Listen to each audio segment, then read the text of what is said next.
Assalamualaikum warahmatullahi wabarakatuh.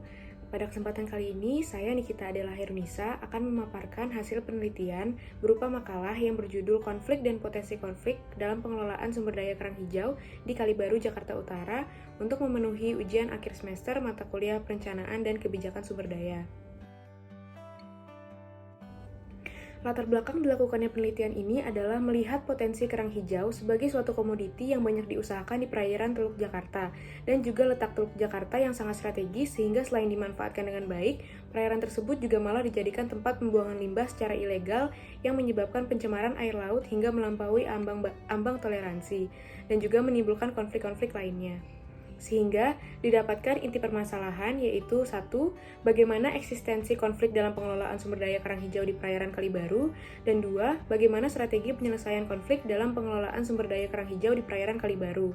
Lalu didapatkan tujuan untuk menjawab kedua permasalahan yang telah disebutkan.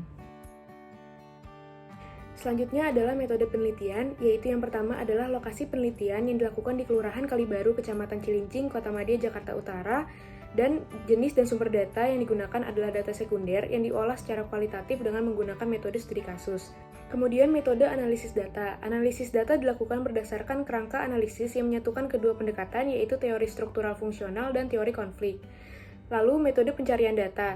Dalam mencari literatur yang digunakan sebagai referensi dan acuan dalam mengerjakan penelitian ini, dilakukan melalui media internet, yaitu menggunakan situs repositori IPB dan Google Scholar, dan menggunakan kata kunci konflik nelayan dan potensi konflik nelayan pada kolom pencarian yang terdapat pada situs-situs tersebut. Pada bagian hasil, digunakan beberapa referensi dari penelitian terdahulu untuk kemudian akan dibandingkan pada hasil penelitian di bagian pembahasan. Berikut beberapa studi literatur yang digunakan. Selanjutnya adalah pembahasan. Berikut terdapat bagan konflik dan potensi konflik antara pembudidaya dan pengolah kerang hijau dengan pelaku lain, yakni melibatkan nelayan, pembudidaya, pengolah, pemerintah, dan industri. Konflik yang terjadi di wilayah pesisir Kalibaru terbagi menjadi 4 jenis konflik yang melibatkan beberapa pihak, yaitu konflik pemaknaan, konflik kewenangan, konflik perebutan wilayah, dan konflik lingkungan hidup. Konflik pemaknaan menjadi salah satu faktor penyebab dari setiap konflik yang terjadi, karena pada dasarnya orang memiliki alasan atau pembenaran tersendiri terhadap setiap tindakan yang mereka lakukan. Jenis konflik yakni kewenangan, perebutan wilayah, dan lingkungan hidup akan dijabarkan, sedangkan konflik pemaknaan akan dibahas dalam ketiga jenis konflik tersebut. Pada slide telah dijabarkan eksistensi konflik dalam pengelolaan sumber daya kerang hijau di perairan Kalibaru. Yang pertama, konflik kewenangan terjadi antara pemerintah dan pembudidaya serta pengolah kerang hijau. Yang kedua, konflik perebutan wilayah pesisir terjadi antara pembudidaya kerang dengan nelayan atau antara nelayan dengan pengolah kerang. Yang ketiga, konflik lingkungan hidup terjadi antara pembudidaya dan nelayan dengan industri. Potensi konflik yang terjadi dalam pengelolaan sumber daya kerang hijau di perairan Kalibaru juga dapat ditemukan di wilayah-wilayah lain yang juga memanfaatkan sumber daya pesisir. Konflik perebutan wilayah merupakan konflik yang kerap kali terjadi antara pihak-pihak yang memiliki kepentingan di wilayah tersebut, seperti tumpang tindih wilayah penangkapan antara nelayan Purse Seine dan nelayan Pukat yang terjadi di perairan Kecamatan Kelapa Lima, Kota Kupang, Nusa Tenggara Timur. Selain itu, konflik perebutan wilayah juga terjadi dalam kegiatan penangkapan ikan di Kecamatan Lekok, Kabupaten Pasuruan, dan di Desa Borgo, Kecamatan Tombariri, Kabupaten Minahasa.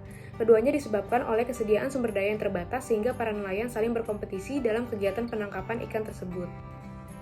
Selanjutnya adalah strategi penyelesaian konflik dalam pengelolaan sumber daya kerang hijau di perairan Kalibaru. Strategi penyelesaian yang diterapkan berbeda-beda tiap konfliknya, namun untuk konflik pengelolaan sumber daya kerang hijau di Kalibaru ini seluruhnya menggunakan jalur non-litigasi atau alternative dispute resolution. Seperti yang terlihat pada slide, yaitu konflik yang pertama adalah konflik kewenangan dapat diselesaikan menggunakan jalur mediasi, yang kedua adalah konflik perebutan wilayah dapat diselesaikan menggunakan jalur negosiasi, dan konflik yang ketiga yaitu konflik lingkungan hidup dapat diselesaikan menggunakan jalur fasilitasi. Strategi penyelesaian yang diambil pada kasus pengelolaan sumber daya kerang hijau di perairan Kalibaru umumnya membutuhkan pihak ketiga sebagai penengah dan konflik mampu terselesaikan dengan baik tanpa melalui jalur hukum. Sama halnya dengan konflik-konflik yang terjadi pada kegiatan penangkapan ikan di perairan Kecamatan Kelapa Lima, Kota Kupang, Nusa Tenggara Timur, perairan Desa Borgo, Kecamatan Tombariri, Kabupaten Minahasa, dan perairan Kecamatan Lekok, Kabupaten Pasuruan, di mana konflik-konflik tersebut dapat diselesaikan dengan mediasi yang dilakukan oleh pemerintah dan negosiasi antar nelayan. Lalu masuk ke dalam implikasi kebijakan. Terdapat beberapa agenda pada Aras Mikro yang bertujuan mengantisipasi konflik nelayan, diantaranya adalah pengukuhan model sumber daya berbasis masyarakat, penguatan organisasi nelayan, kerjasama lintas daerah, dan pemberdayaan nelayan. Sementara agenda pada Aras Makro yang dapat dilakukan oleh Pemda DKI Jakarta adalah membentuk suatu kerangka hukum yang jelas dengan implementasi yang tegas dalam pengelolaan sumber daya laut, namun tetap berpihak utuh terhadap kepentingan masyarakat. Salah satunya adalah Peraturan Pemerintah Nomor 82 Tahun 2001 tentang pengelolaan kualitas air dan pengendalian pencemaran air yang perlu ditegakkan dengan menerapkan sanksi terhadap setiap pelanggaran atas aturan tersebut. Sehingga berdasarkan hasil dan pembahasan dari penelitian tersebut, dapat disimpulkan bahwa sumber konflik dalam aktivitas pembudidayaan dan pengolahan kerang hijau di Kali Baru berawal dari perbedaan pemaknaan antar pihak yang berkonflik serta penegakan aturan yang belum semestinya. Kondisi ini didorong oleh belum adanya konsep yang jelas untuk mengantisipasi dampak dari penegakan aturan yang dibuat. Namun, konflik ini pun memiliki dampak positif, yaitu menumbuhkan kesadaran para pembudidaya dan pengolah kerang hijau untuk berkelompok, mempercepat terjadinya penyelesaian atas isu-isu yang berkembang, serta membimbing kepada aliansi antar kelompok yang berkepentingan. Sekian pemaparan dari saya, lebih kurangnya mohon dimaafkan. Wabillahi taufik wal hidayah. Wassalamualaikum warahmatullahi wabarakatuh.